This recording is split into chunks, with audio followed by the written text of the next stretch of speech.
Игчээ таньтайгаа ганцхан удаа л уулзах юмсан. За тэгэхээр манайд сайхан аяга уугаад өгч. Ана аягуугаа заваарч ядг юм би. Өдөр болгон ер нь бол аяга угаад юм чинь яршиг зүгээр аяг тавгын тавсраа. Ари ут угалчих. Тэгэл ари утаа сайхан солиод аяг тавг угаахгүй уусаа ашиглахгүй. Тэнэгтэй дэ чи наад ари утан дээр чи халуун ол ихэр чинь уут идэж байгаагаас ялгаа юу аа муухай хортой юм. За ана дүн гарчаад ирээ. Чи наас өмнө өмссөн юм уу? Өмссөн. За өмсөгүй өмсөхгүй. Юу яриад байгаа юм бэ чи өмсөхгүй цусаар шийд юм байгаа зү. Ана наас өмнө өмсгөр чинь таргаа харагдаад идэх байхгүй юу? Тийм мэдрэлтэй дэ чи өмссөн өмсөгүй ямар ч чанарын ялгаа юм дөө. Та ямар муухай юм? Зэ. Наас өмнө өмс эмхтэй хөвгтэй чи цусаар шийд юм байгаа зү алцхан зэ яасан. Мэг сайхан могшидоо ороод халуун ногоотой дог бүгийн үдээ идэх юмсоо. Юу муухай тэр халуун ногоотой хоол идэж яад. Ямар сайхан бууз чиг юм бууз идэ. Яа цагаан сараар л дүүрэн бууз идмээргүй байна. Гэрээ хоол идмээргүй. Ходоод гидсээ бод гэрээ ол шиг сайхан юм байхгүй шүү. Хөөе. Хашгаад байгаа чи морьсон. Юу ана дүүн зулаатай уулзчаад ирээдэх үү? Би чамд зулаатай уулзахгүй гэж хэлээ зү. Тэр зулаа чи наснаасаа ирдэг өгшөрсөн. Чамд муу юм заана гэхээ сайн юм заахгүй. Хизээ чи миний үгэнд орох юм. Ана та яхаараа миний муу найзыг дандаа тэгчээд юм бэ?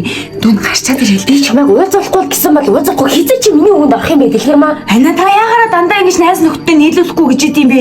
Би зулаатай уулзах шаардлагатай. Би чамайг уулзахгүй гэсэн бол уулзахгүй шүү дээ. Тэр чинь чамд муугаар нөлөөлнө. Чи яагаад миний үгэнд орохгүй байгаа? Би чамайг гарахгүй гэж шүү дээ. Хизээ чи миний үгэнд орох юм бэ? Хизээ чи миний үгэнд орох юм бэ? Ямар сони юм бэ? Ана. Оо яасан бэ? Ана. Ой яаж вэ?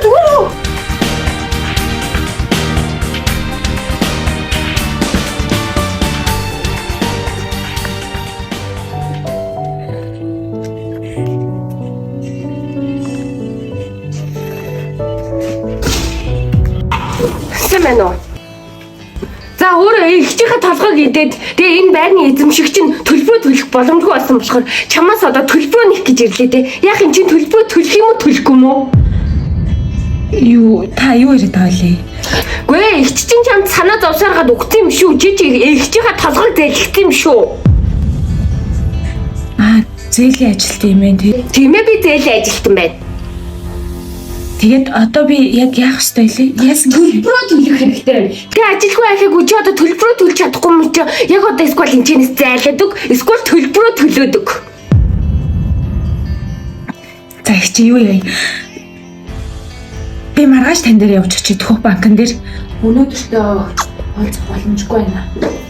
Та надад хуцаа үлдээч. Хүчээс гуйлах ч юм уу. Ийм ахгүй юу эднэр.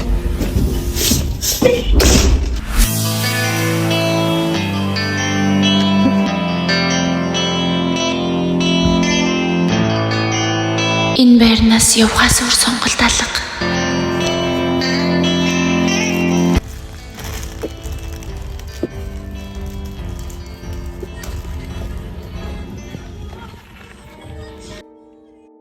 Сайн байна уу? 2026 он минь. Энэ анд хүсэж байгаа 3 том зорилгоо бичиж гэж бодлоо. Хамгийн нэгдүгээр хүсэж авсан мөрөөдлийн байрныхаа зээлийг дуусгах. Амьд хүн аргатай гэдэг шиг яаж хийж байгаа л өгөөд дуусгах байх. Хоёрдугаарт эрүүл амьдрах. Хүний амьдрал эрүүл амьдралын хэм маяг чинь маш чухал юм байлээ. За яах вэ? Гэтэ би энэ өвчнөө давж толно гэдэгтээ итгэж байгаа. Гуравдугаарт дүүдээ эрүүл амьдралын хэм маягийг хэвшүүлэх. Дүү маань ятгахтаа хоол идчихэд аягаа угаахгүй хонуулаад маргаашин дахиад тэр аялгандаа хоол иддэг байхгүй юу? Яаж ч утсаа ходоод гизэнд муу үсттэй. За тэрийг ч сурч бах уу. Хоёрдугаарт хүүтний улиралд хүүтэн байхад дулаан хувцас өмснө гэдгийг дүү маань дааж мэддэггүй. Харахгүй жоохон байна дөө хөрхий. Гэтэ тэгэж явж байгаад эмэгтэй хүүхэд чинь өвчин тусвал яа? Гэх төлөвдөөс л би чи өвдсөн штеп. Тийм болохоор дүүгээ өвтөхийг хүсэхгүй. Дүүдээ гэхдээ би итгэж байгаа. Дүү маань надаас илүү ухаантай, надаас илүү сэргэлэн, дээрэс нь хичээлдээ надаас илүү сайн. Өөрийнхөө өвчнийг даван туулна. Дүүгээ эрүүл сайхан эмэгтэй болгож өсгөх. За ингээд зорьсон зорилгодоо заавал хүрэх баха. Хамгийн түрүүнд дүүдээ маш их итгэж байгаа шүү. Миний дүү маш ухаантай, маш сэргэлэн, хөөрхөн охин шүү. Эгчин дүүдээ хязгааргүй их хайртай шүү.